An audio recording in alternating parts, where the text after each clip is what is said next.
Grace Cook with Bob Hester, and we have a guest today from Breaking Bonds Ministries, Brandon Dunning.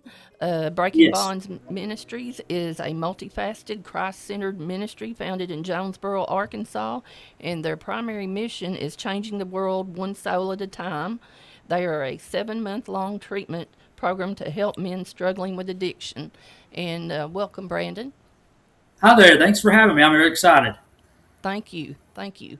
Um, so, can you expand on that and tell a little more about the program?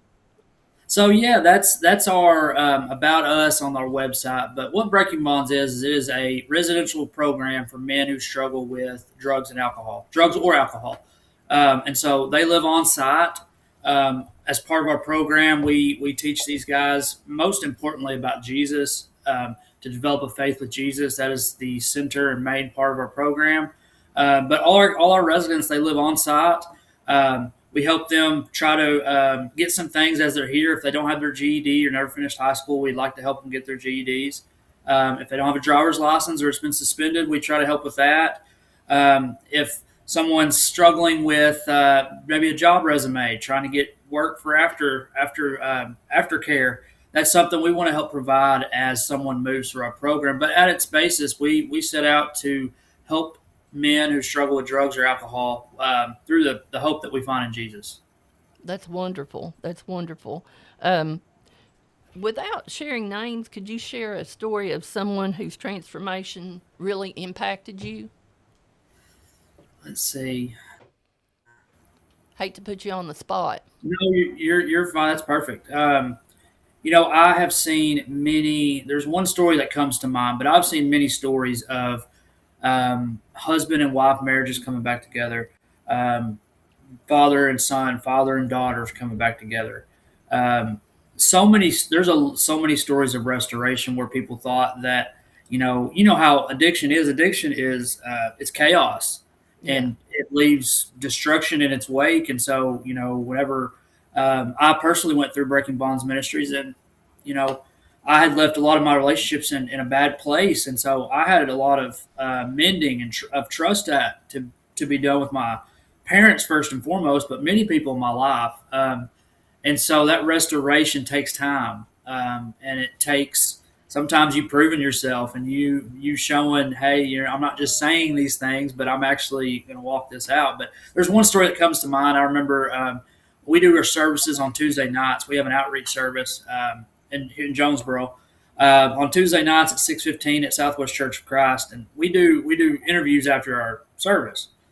And so I remember one night, one of these guys who was in Batesville, he had showed up to service with, a duffel bag full of just stuff, nothing much. I mean, enough, just a couple changes of clothes, and that's about it, really.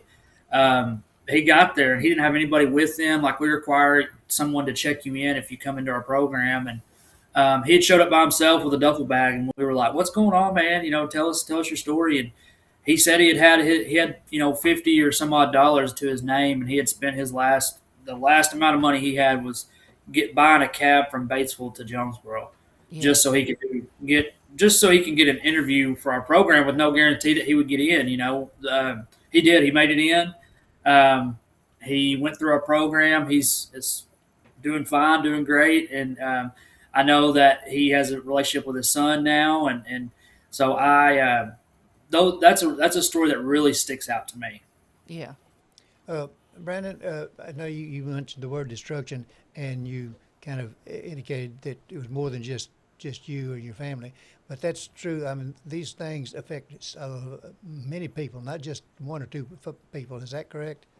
Absolutely, it does, and it's it gets rid of the trust that you have with the people closest to you. Not a lot, not let alone the strain you're putting on financially, jobs, all kinds of stuff. I was a before I came into Breaking Bonds, I got my education degree from ASU, Arkansas State here in Jonesboro, and taught for 2 years. And my addiction took me to a place where I was, I did things I thought I'd never do, um, and just found myself in a place that I didn't recognize. You talk in addiction, you kind of hear about people who stand in front of the mirror and they don't recognize who they see. Well, that's really how it was. I looked in the mirror and I was like, I don't know who this guy is. Due to my addiction, I lost, my at the time my career, my job, and so it has some far-reaching implications. Your addiction does now. Some people can hide it, and some people can say they're functional. But through my experience, every addiction comes out in one way or another at some point or another. It may take years, but at some point the cracks will begin to show, and you'll be able to see everything's not like what it looks like. Now, you are one person. You mentioned the expanse of the destruction, stuff like that. But when we consider the number of drug addicts, alcohol is a drug addicts, alcoholics nationwide, we're talking about massive, aren't we? Absolutely, absolutely. And the drug that we're seeing. I mean, you have your prescription pills, but as far as our area goes, I mean, you're having opiates, stuff like the painkillers and stuff like that's always big, and alcohol is big. But the Right. biggest drug that we're seeing right now is methamphetamines. That is the majority of the guys that come into our program are struggling with that drug.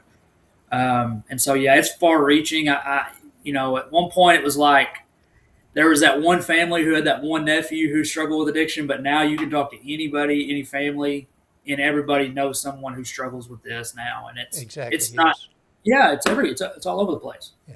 Yeah. I've found that to be true. We deal primarily with alcohol and try to work on the prevention side, but I cannot bring up a subject virtually without somebody saying, "Well, my brother, my mother, my dad, some Hmm. fairly close relative, and if not that, at least some friend, is an alcoholic." I mean, it's just amazing. It affects everybody. It does. We see that in our church. We see it. You know, it doesn't discriminate, No. and it doesn't. You know, many times addiction kind of shows up where maybe a parent had addiction, or absent parents, or maybe that there was drug use in the home. For me, my story was I had great parents. They were present.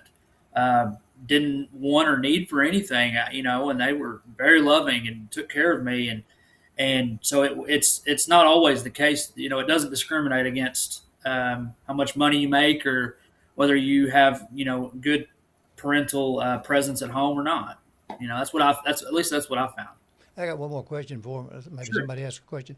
Uh, it is not the prevalence of these drugs and alcohol a critical problem for the simple fact that this stuff is just so easy to get. It is, and what I've been hearing of lately has been the surge in the gas station stuff that you can get nowadays. Stuff called kratom, and it's basically legalized opiates. And so many states have started to get rid of them. Not all states have, but there are places where you can go legally buy that stuff, and people are getting addicted to it. When they call us, they're struggling with, because medically detoxing is very important, especially depending upon what you're addicted to. And so we want to know what you're struggling with. That way, we can point you in the right direction. And we've been seeing a lot of addiction coming from products you're going to find at the gas station. Mm. Probably, even if it's outlawed here in Arkansas, it's still you can still find it if you really want to. And in other states nearby, that it is legal. They have it all over the place. And so we're seeing a lot of that. Right. Iris, you've been kind of quiet. Do you have any questions for Brandon? Yeah, I did earlier, and he's answered some of them already. But what makes me wonder is the age at which most people start having a problem with addiction. Because I think, when I was growing up, it was all adults, older adults, and things. And of course, it was primarily alcohol at that time, and then pot came in. We're talking about young people becoming addicted now, aren't we? Yes, a hundred And I'm percent. talking younger. Yes, I mean, and we have to be at least 18 to come to Breaking Bonds, but we are seeing a lot of 18, 19, 20, 23, 25 year olds absolutely getting stuck. And then you talk to them, and their addiction started when they were 12 or 13. exactly. Wow. Yeah, and it blows me away. That's kind of the reality that some people, I've got a nieces and nephews who are around that age, and I cannot comprehend hard like drug any kind of drug use, not just hard drug, any kind of drug use at that age. It kind of boggles my mind. Um, but most of the people that we see that are struggling with addiction, they started very early, 12, 13, 14 years old. Is either in What the do they house. start with? What I do they mean, most start with? Yes, ma'am. It's usually marijuana is usually the first thing, and then prescription pills. Those are very very easy to catch on to, and then it kind of what we see it graduates with meth, but that's the local, I guess, substance that we see so much is methamphetamine, and so you kind of hit methamphetamine, and that's kind of where you start getting in trouble, start going to jail, going to prison, and where things really rubber meets the road for a lot of people, and they want help, and so people kind of graduate up the ladder. Meth's kind of the one where we really see a lot of people coming in with. On the alcohol, my research shows that alcohol is. You're talking about the young. So many alcoholic young folks about the age that you're talking about, and alcohol is considered by many as the number one gateway drug. And I know Sure. marijuana and alcohol kind of either one of them can be considered that, I guess. I don't know which one would come first, but Sure. is alcohol play a major role in or not in what you're seeing? So with what we see, we do see alcohol cases, but there are very few residents that we have that struggle with just mainly alcohol. We do have men in our program that do struggle with that. We see that a lot. Alcohol is probably one of the more vicious ones because as we know, it's legal. Right, It's socially acceptable. right, You can do it when you get off work, and then go to work the next morning, and if you do well enough, no one really knows, correct. um, and it's really hard to get off of. It's really hard to quit drinking. That's something I've never struggled with, but we've seen a lot of people who didn't medically detox come in with alcohol withdrawals, and it's very very tough. A lot of guys, we've had a couple of people that I can remember off the top of my head who's had seizures just coming in withdrawing off alcohol. And we'll take them to detox. Need them to medically detox, but we do get some alcohol cases, absolutely, but not as many as you may think. Okay, We've, through our research, we've uncovered that younger people, for the most part, uh, there's a decrease in alcohol, but then don't get too happy about that because they're going to marijuana. And Yeah, I just think that, we've also read stories about marijuana being a lot more potent than in the past. And to me, that would lead to more addiction. And it's a gateway drug, and alcohol is too. And I just think that the powers that be made a mistake by giving everybody a open door to marijuana with the so-called medical marijuana. Everybody's got a medical marijuana card. absolutely, absolutely. It's just a joke. Yeah, it's and, it's and it, it's go ahead. I'm not for sorry. medical. Go ahead. No, I just we're I'm of the thinking, our programs of the thinking that many guys probably come in with this idea that they, as long as they stop doing the hard drugs, they can still smoke weed. And I'm not a believer in that. And we really tell our guys that we can't pick and choose these substances, and we can't say that. Well, now that I'm not, as long as I'm not doing the stuff that really destroyed my life, then I'll be okay. Because as what we've seen, we can become addicted to something new. First off, but number two, um, using marijuana for a lot of people doesn't scratch that itch, so to speak, if that makes sense. Right. Um, and so it does give them something, but it doesn't give them what they really want, and so it makes them crave something different, something more, something stronger. And so we are all about, hey, if you're seeking after sobriety, it has to be all or nothing. half steps won't, I don't think, serve us well, especially in the recovery community. What would you say are some common myths that people believe about addiction that you wish that they understood better? Oh, I think we were talking about this a little bit before we started. I hear people. I've heard a lot of people say, relapse is part of recovery, and I don't, I don't believe that to be true. I hope, I pray and hope, and my faith tells me that that doesn't have to be the case, and I don't accept that. Just for these guys, I don't want them thinking that they should expect themselves to relapse. They should expect themselves to go back. Um, Not to shame anybody, not to make anyone feel lesser than or anything like that. If you do relapse, please stand back up. We want to help, but I don't want to expect to relapse. I want to put that past behind me, and I want to move forward with my new life with Jesus in it. And I don't accept that relapse is part of recovery. That's good. I agree. I agree there. Um, so maybe you've answered this, but how does how often does alcohol play a role in even when it isn't the main addiction?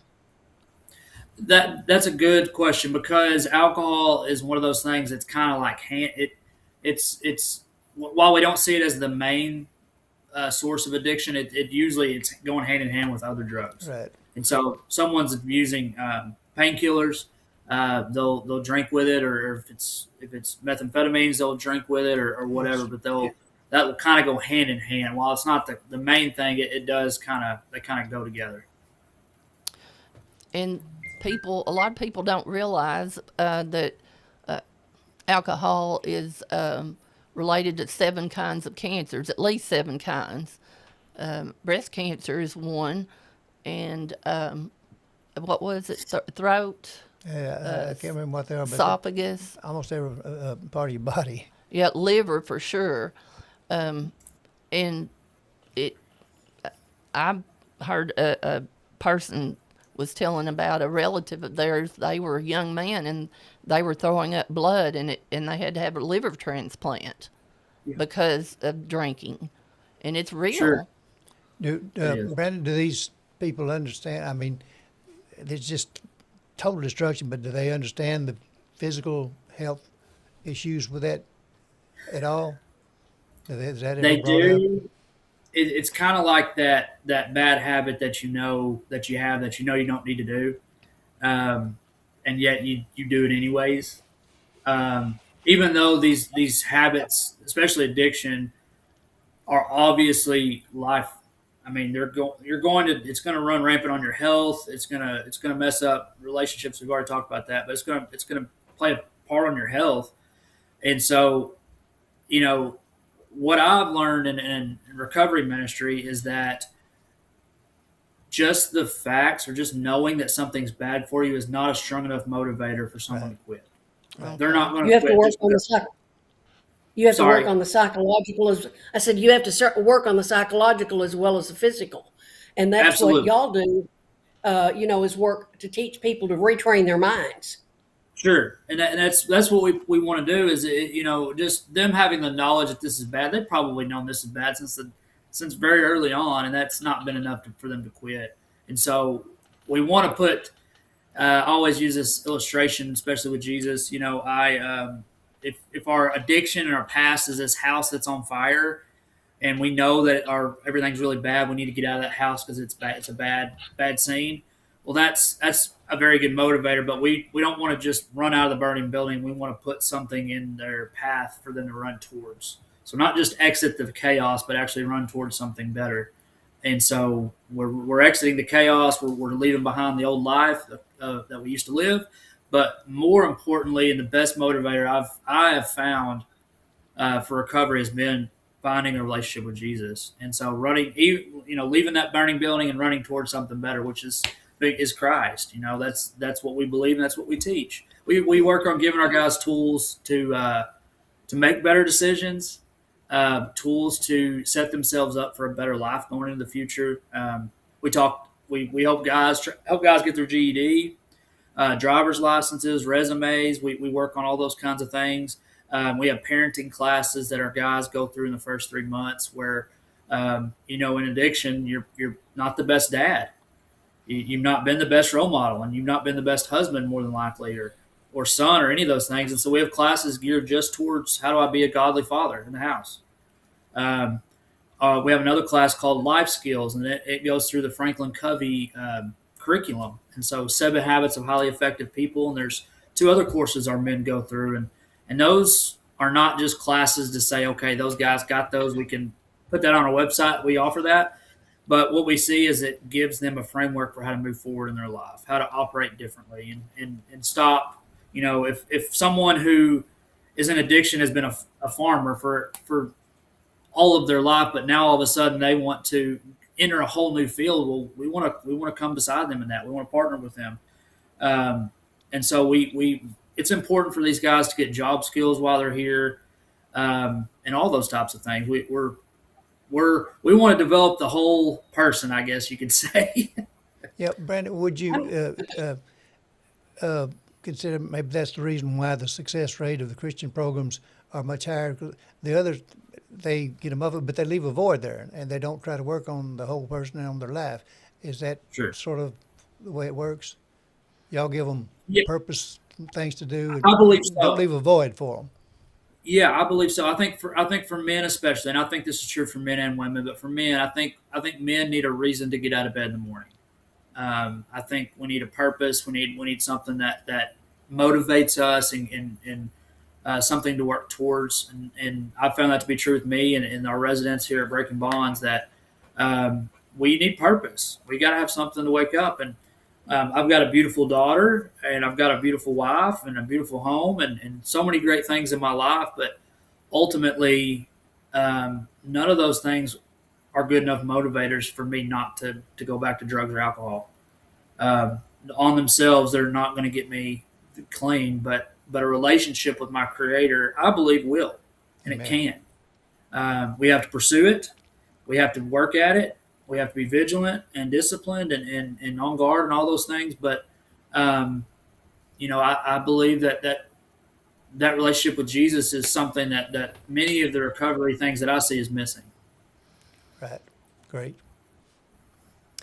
I'm Well, curious about because I taught for a long time, taught for over 30 years, and I had students who had problems and would get sent to juvenile hall and things like that. And I noted that when they came back, I had one little boy that was, I thought the world of him. And it hurt me when he got into trouble and he was sent off. And when he came back, he was not in my class. He had, was in a different, actually even a different school. And he came back to visit me one day, and he told me that he was really going to, had really changed, and he was going to make things a whole lot different, a whole lot better. But the sad thing about it was when he left, I thought, I don't think he has a chance because they put him right back in the environment that he had been in when he got in all of these problems. They Sure. didn't change the environment, and he was not mature enough. He wouldn't have been able to go to a program like yours. And it was a state-run juvenile facility, so they didn't give him what he needed to make the changes that he needed to make. And he got right back in there with the old friends, and I think it was within a year, he was actually in prison. And that's what I have wondered. What about these people who go through your program? How hard is it for them to go back into their lives surrounded by the people that they were doing these things with? Do you tell them to, make new friends to get away from what they were living when they had their problems? What do you do about that? That's a fantastic question. I think just as important as the care that these our men receive while they're at Breaking Bonds, I think the care or their plan for after they graduate is just as important. What I tell our guys all the time is not, day one's not the day you come into Breaking Bonds. Day one is when you graduate and you go out and you're not in our program anymore because our residents don't have phones. They get visits throughout the week. They can send letters and whatnot, but they're in what we would call a bubble. And while that's protecting them and giving them a very safe place to come and study and become the man that they want to become, they've also got to re-enter the world at some point. One thing that we're very proud of that we've started, it's been part of our program the last few years, has been transitional housing. So as guys graduate, they have an opportunity to apply to enter into one of our transition houses. They have a lot more freedom, but still some accountability and rules and whatnot. It's only Breaking Bonds graduates, so if you move into that house, you're living with people who had the same rules that you had just not too long ago. Um, and so we think that support after graduation is just as important as what's going on while you're in the program. Um, we really encourage guys to not go back to their hometowns, and that can be hard. Yes. But someone who has had a long history of drug use in a particular town, going right back to it, it's Yeah. not a stretch of the imagination to say to yourself, "Well, I had a bad day at work, or I had 2 bad days at work, or 3 bad days at work, and this guy next door, I know he's got something that make me feel much better about this. Me and my wife just got into a fight. How do I deal with that?" Um, so we really encourage going to trying to find somewhere new. Many guys who aren't from Jonesboro, they come to Jonesboro and they only people they know are people they met at church. And so that's a really cool thing, is that if they do plant roots here, the only people they know are people that they've gone to church with. And so it's very important that we walk through all the way all the way to graduation, and also set them up for success after graduation as well. I knew a person who went to a secular thing similar to this.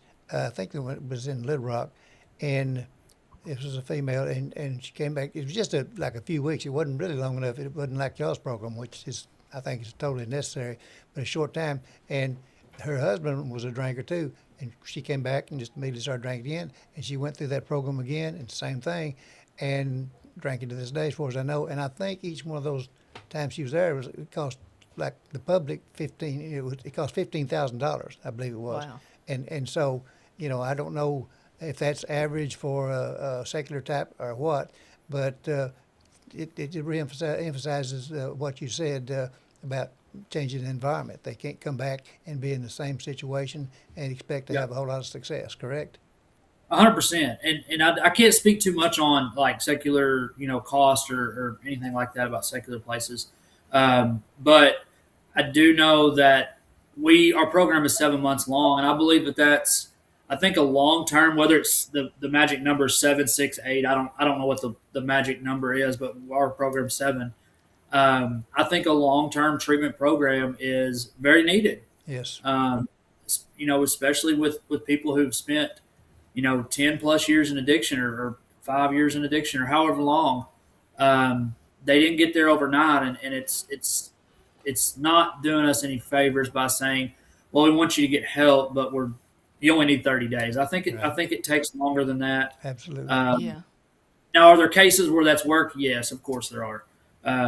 But I think that a long-term place is really beneficial for our guys, because one of the cool things is we see life has ups and downs. And so we some weeks we're doing great, in great mood and very joyful. And there's some days or weeks maybe where we're down and they're hard. And so with it being 7 months, you get all of that spectrum. You get the highs, you get the lows, you get everything in between. And so when they leave, it feels like they've been walking this out. They hadn't just been taught it; they've gotten a chance to actually walk it out.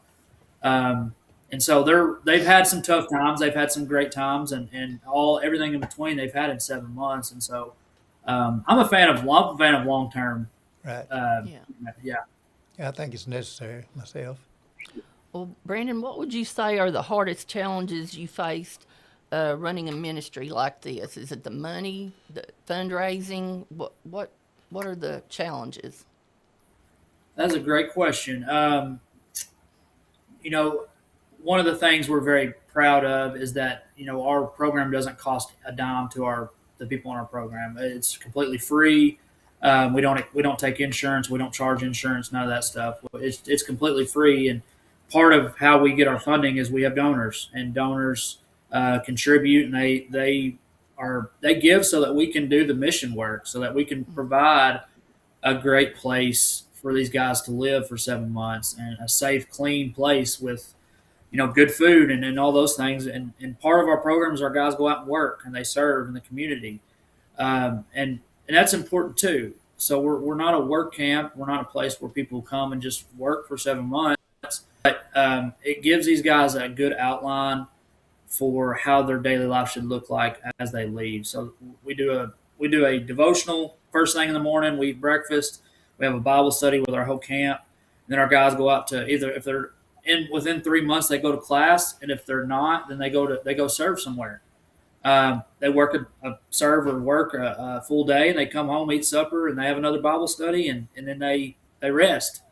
And so it's a good rhythm for how their life should look like when they leave. They should have Jesus and study all throughout. They should work hard during the day. They should get up at a decent hour, go to bed at a decent hour, and we see that. But I'm getting off to your question. I think we have seen a very high increase in the kinds of people that we have come into our program here of late, where before it was people would show up to service and do interviews, and we still have plenty of that, but we probably get more court ordered people than we ever have, and that's difficult. With oftentimes they don't have good stable families. We have guys that don't get visits throughout the whole 7 months. That's tough. That's really hard for. Yeah. I know that's hard. Yeah. And so we took guys in the past few weeks, or past 2 weeks. We've taken 3 guys, 2 of which we brought from a jail, and all they had was the clothes on their back and maybe their wallet. And so we get them here, and we have we call it the Jesus store. We have all their donations. They can go in and get anything they want in there, any shirts, pants, anything like that that's theirs. They get to keep, just purely donations. And so I think a hard part is getting, not everybody, but getting good family support, getting families to be able to take a chance to retrust maybe their son who has put them through a lot of bad things, and them come alongside us as we try to minister and try to help this person throughout the program. What would you say, Brandon, that some signs that the family needs to watch for that indicate a loved one truly needs residential help? So this is, you mean before they come to like a program like ours? Yes. Okay. Many of the things that we see, many signs that we see is they're being very antisocial, not communicating, not being around like they have been. You'll see signs, and you'll ask questions. Hey, what is this? Why are you doing that? And why are you out so late? And they'll lie to you, and they're lying. And so being untruthful, trying to hide things, just being suspicious. Just honestly, weight loss, heavy weight loss or heavy weight gain, either way, can oftentimes be a sign that things are not going in the right direction. Do they act rebellious at all? Absolutely. Yeah, absolutely. Especially, as you're talking about, younger teenagers and stuff. Yes. They'll I talk to parents a lot who are very upset with where their son is. And I always have to remind them, hey, you have to remember, this is not your son. This is not who your son really is. This is not how he was growing up. And he may be 19 years old and he's never acted like this. It's because he's addicted to a substance it's changing him or changed him. But this is not who he is or who he's supposed to be. And so, but we don't give up on him. We don't give up on them, and we try to help show them the love of Jesus while they're here, and try to bring that person back. Not because of what we do, but because of what we believe God does. Well, Bob has said this is a crisis, the alcohol thing, and I think the drug problem is too. So what can churches and communities do to support these men? We have seen the outpouring from churches, from programs, just in our area alone, we're seeing programs spout up all the time, all over the place, whether it's in Jonesboro or Paragould or Truman or anywhere around us, it's just programs are popping up. You're also seeing a lot of CR, Celebrate Recovery, pop up. And so churches are starting to offer, Monday night CR meetings where they get, though it is a faith based, basically a faith based. I don't want to overstate this or oversimplify it, but a faith based 12-step program where churches can offer that. They get curriculum, they get chips that the people can earn as they stay sober or whatnot. And so I think churches are starting to understand that this is a big opportunity to do ministry, not just fill seats, not just get a bigger offering, but this is a great need, a real need that we have here in the United States that, that we need the gospel should reach those people. When we talk about who Jesus went after in the Bible, it's not the most influential, it's not the richest, it's not the most handsome or beautiful. It's the tax collectors and sinners, and it's the that would be the drug addicts of that the outcasts. And so that's who the church should be trying to help. And so if you're a church or a ministry and you're looking for a way to help out in your community, offering a Celebrate Recovery or offering some kind of support meeting during the week for people in your community where they can come and speak and get support. You'd be surprised what some donuts and some coffee would help bring some people in who need to talk about things that they're going through. Right. And so this is a big need. It's not just the South. This is nationwide. It's bad all over. And the church, this should be a big calling card for the churches to try to help those who become addicts or outcasts of society. So, as we're about to close, can you give the information that if people want to contact you and get into your program, can you tell us that? You have a website too. We do have a website. Yes, absolutely. So the best way to get in touch or get information about our program is to call our office. And so we're Breaking Bonds Ministries. Our office number is 870-333-5404.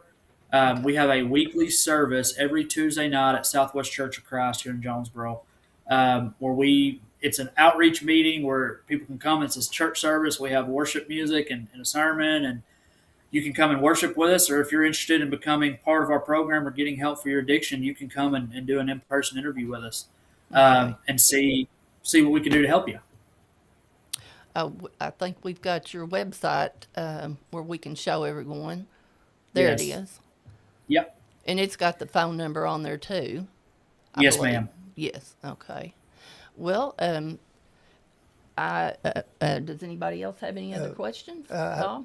Iris, you've got anything else? We've kind of I just think this sounds wonderful, and it's, I dealt with kids, but it's the same. It's the same thing. Whether they're kids or adults, they go through the same process, and it's. I think this is exactly what we've needed. I see this, and it breaks my heart when I see families broken up because of alcohol or drugs, and you see that so much nowadays in families. They're not even broken up; they're just chaotic. So I think Yes. programs like this are just wonderful. It is. Because I Like, love how can that they it's learn? faith-based and it's residential, and then you follow up and everything. This is the way to do it. Amen. Well, I went through this in 2018. I entered in Breaking Bonds and then graduated in 2019. And through this program, I was out in addiction. I got my education degree from Arkansas State, and I was a public school teacher. And my addiction brought me to a place where I lost that career, or at that time I lost that career. And so, addiction took everything from me. Every dollar I'd ever made, every good relationship I had in my life was gone. And coming to this ministry, me going through this has absolutely changed my life. And it's not just this is not a disclaimer about Breaking Bonds. Although I love our program, it's Jesus. My relationship with Jesus. He saved my life. And we want to help people who are struggling in addiction. We want to help them. That's what we've been called to do, and so we want to reach those people. Amen. Amen. I have one last question, if you Sure. don't mind. I know you get sent people, court ordered. I'm curious about, do those people come? It's court ordered, but are they willing? Are they resistant? What's the difference in treating them and the success rate that you have from people who don't voluntarily come to you, but through a court ordered program? That's a great question. So, although they are court ordered to us, we are under no requirements to accept them. Oftentimes, they'll be court ordered to receive some kind of long term residential treatment, like a faith based place, of which they could go and interview with us or interview at any other program they want to. But we don't have an obligation to take them if it's not a good fit. Um, meaning if their goals and our goals don't align, then it may not be a good fit. We don't want to just take someone just because they went out of jail. That's not a good enough reason. We when we get someone who is court ordered, we see everything in between. We see people who are resistant, who are following the rules and doing everything that they're asked to do, but you can tell they're not the happiest about being there. But one of the coolest things that we get to see is that oftentimes changes over the course of 7 months. Is they think, hey, I'm just doing this to get out of jail, and then all of a sudden they're like, oh wait, there's something actually here, and they start to listen, and God starts to work on their hearts and in their lives and all that stuff, and they come around and they start to buy into what we're talking about. So we get people who are resistant. We get people who have bad attitudes and not want to do anything, and we get people who are really, really, really grateful for the opportunity. So we get a little bit of everything. It would be wonderful if this wasn't such a prevalent problem, but you're doing your part. And we're trying to work on the other end of prevention, and we're going to be working real hard to do that, and hopefully stir some things up in the not too distant future and wake people up so we can prevent some of this from happening. Amen. Yes, sir. And Absolutely. go ahead, Brandon. No, that's. I mean, both ends, preventative, and then Absolutely. Yes. treating it when it's already there. Yep. It's important to do both. Absolutely. Working together. Yep. Well, everyone, we're glad you stopped by to listen and watch, and we will see you next time. And thank you for listening. Thank you, Brandon. Thank you.